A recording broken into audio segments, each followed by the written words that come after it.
ఏ రంగంలోనైనా పోటీ ఉంటుంది. అదేవిధంగా సినిమా రంగంలో కూడా టాప్ హీరోల మధ్య ఆరోగ్యకరమైన పోటీ ఉంటుంది. ఏ హీరో అభిమానులు ఆ హీరోని నంబర్ 1 అనుకుంటూ కాలర్ ఎగిరేస్తూ ఉంటారు. కానీ ఎవరి టైంలో వారు నంబర్ 1గా ఉంటూ అభిమానులను అలరిస్తూ ఉంటారు. అయితే ఆ నంబర్ గేమ్ ఇప్పటికీ టాలీవుడ్లో నడుస్తూనే ఉంది. ఈ వీడియోలో నంబర్లతో వచ్చిన తెలుగు సినిమాల టైటిల్స్ ఏంటో చూద్దాం పదండి. ముందుగా ఎన్టీఆర్ గారి సినిమా కేడీ నంబర్ 1. 1978లో వచ్చిన ఈ సినిమాలో ఎన్టీఆర్ మాస్ యాక్షన్ రోల్లో నటించారు. కె రాఘవేంద్రరావు డైరెక్షన్లో వచ్చిన ఈ మూవీ సూపర్ హిట్ అయింది. రామారావు సరసన జయసుధ హీరోయిన్గా నటించారు. మనోజ్ కుమార్ నటించిన హిందీ మూవీ 10 నంబరీ ఆధారంగా వచ్చింది కేడీ నంబర్ 1 సినిమా. నెక్స్ట్ సూపర్ స్టార్ కృష్ణ గారి సినిమాలు చాలా ఉన్నాయి. ఆ చిత్రాలు గూఢచారి 116, Goodachari 117, rowdy number 1, James Bond 777 number 1. 1966లో మల్లికార్జునరావు దర్శకత్వంలో వచ్చిన గూఢచారి 116 తెలుగులో మొదటి స్పై చిత్రం. Super star Krishna, Sobhan Babu, Jayalalitha lead రోల్స్లో నటించారు. 1989లో కోడి రామకృష్ణ డైరెక్షన్లో వచ్చిన సినిమా గూఢచారి 117. ఈ మూవీలో కృష్ణ సరసన భానుప్రియ హీరోయిన్గా నటించారు. ఇందులో చైల్డ్ ఆర్టిస్ట్గా మహేష్ బాబు కూడా నటించారు. 1988లో ఎస్ఎస్ రవిచంద్ర డైరెక్షన్లో వచ్చిన చిత్రం rowdy number 1. Super star Krishna సరసన రాధా హీరోయిన్గా నటించారు. 1971లో కేఎస్ఆర్ దాస్ డైరెక్షన్లో వచ్చిన చిత్రం జేమ్స్ బాండ్ 777. కృష్ణ సరసన విజయలలిత హీరోయిన్గా నటించారు. 1994లో ఎస్వి కృష్ణారెడ్డి డైరెక్షన్లో వచ్చిన నంబర్ 1 సినిమా సూపర్ హిట్ అయింది. ఈ మూవీలో కృష్ణ సరసన సౌందర్య హీరోయిన్గా నటించారు. నెక్స్ట్ మెగాస్టార్ చిరంజీవి గారి సినిమాలు గూఢచారి నంబర్ 1, ఖైదీ నంబర్ 786, ఖైదీ నంబర్ 150. 1983లో కోడి రామకృష్ణ డైరెక్షన్లో వచ్చిన చిత్రం గూఢచారి నంబర్ 1. ఈ మూవీలో చిరంజీవి సరసన రాధిక నటించారు.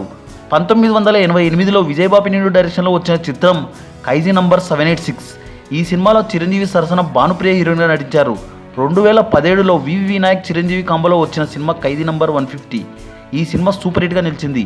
Next Yuvaratna Balakrishna cinema Aditya 369. 1991లో సంగీతం శ్రీనివాసరావు డైరెక్షన్లో వచ్చిన సోషియో ఫ్యాంటసీ మూవీ ఆదిత్య 369. ఈ మూవీలో బాలకృష్ణ 2 పాత్రల్లో నటించారు. సామాన్య మానవుడిగా కృష్ణదేవరాయలుగా నటించారు. ఆదిత్యుడు అంటే సూర్యుడు, 369 అంటే మెషిన్ నంబర్, రెండూ కలిపి ఆదిత్య 369 అనే టైటిల్ పెట్టారు ఈ మూవీకి. నెక్స్ట్ జూనియర్ ఎన్టీఆర్ గారి సినిమా స్టూడెంట్ నంబర్ 1. 2001లో అశ్విని దత్ నిర్మించిన చిత్రం స్టూడెంట్ నంబర్ 1. జూనియర్ ఎన్టీఆర్ మొదటి సూపర్ హిట్ మూవీ ఇది. రాజమౌళి మొదటిసారి డైరెక్షన్ చేసిన చిత్రం ఇది. రాఘవేంద్రరావు గారి సహాయంతో, ఆయన సహకారాలతో ఈ చిత్రాన్ని తెరకెక్కించారు రాజమౌళి. ఎంఎం కీరవాణి అందించిన మ్యూజిక్ ఆల్బమ్ అద్భుతం. అశ్విని దత్, రాఘవేంద్రరావు సంయుక్తంగా నిర్మించారు. నెక్స్ట్ తారకరత్న హీరోగా వచ్చిన డెబ్యూ మూవీ 1వ నంబర్ కుర్రాడు. 2002లో అశ్విని దత్, రాఘవేంద్రరావు నిర్మించిన చిత్రం ఇది. ఏ కోదండరామిరెడ్డి దర్శకత్వం వహించిన ఈ మూవీలో తారకరత్న మంచి పర్ఫార్మెన్స్ చూపించారు. ఎంఎం కీరవాణి మ్యూజిక్ ఆల్బమ్ అద్భుతం. Next super star Mahesh Babu, Sukumar కాంబోలో వచ్చిన మూవీ 1 నేనొక్కడినే. 2014లో విడుదలైన ఈ సినిమాలో మహేష్ సరసన కృతి సనన్ హీరోయిన్గా నటించారు. దేవి శ్రీప్రసాద్ మ్యూజిక్ అందించారు. నెక్స్ట్ విక్టరీ వెంకటేష్ మూవీ కూలీ నంబర్ 1. 1991లో రాఘవేంద్రరావు డైరెక్షన్లో వచ్చిన సినిమా ఇది. ఈ మూవీలో వెంకీ సరసన టబు హీరోయిన్గా నటించారు. ఇళయరాజా మ్యూజిక్ అదిరిపోయింది. టబు అందాలను అద్భుతంగా చూపించారు రాఘవేంద్రరావు ఈ మూవీలో.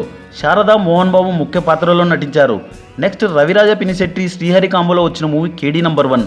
శ్రీహరి సరసన రమ్యకృష్ణ నటించారు. Next Kalyan Ram movie 118. 2019లో కేవి గుహన్ డైరెక్షన్లో వచ్చిన చిత్రం ఇది. కళ్యాణ్ రామ్, శాలిని పాండే జంటగా నటించారు. యాక్షన్ థ్రిల్లర్ మూవీగా వచ్చి సక్సెస్ అయింది ఈ మూవీ. నెక్స్ట్ 2001లో జి నాగేశ్వరరెడ్డి డైరెక్షన్లో వచ్చిన సినిమా 16th youth love comedy romantic మూవీగా వచ్చి సక్సెస్ అయింది ఈ మూవీ. రోహిత్ హీరోగా నటించారు. Next Tamil dubbing movie 24. Super star Suriya హీరోగా డ్యూయల్ రోల్లో వచ్చిన time travel movie 24. Vikram Kumar డైరెక్షన్లో వచ్చిన ఈ మూవీలో సమంత, నిత్యా మీనన్ హీరోయిన్స్గా నటించారు. మరో ఇంట్రెస్టింగ్ టాపిక్తో మళ్ళీ కలుద్దాం. ఈ వీడియో కనుక మీకు నచ్చినట్లయితే లైక్, షేర్, కామెంట్ చేయండి. సబ్స్క్రైబ్ చేయడం మర్చిపోకండి.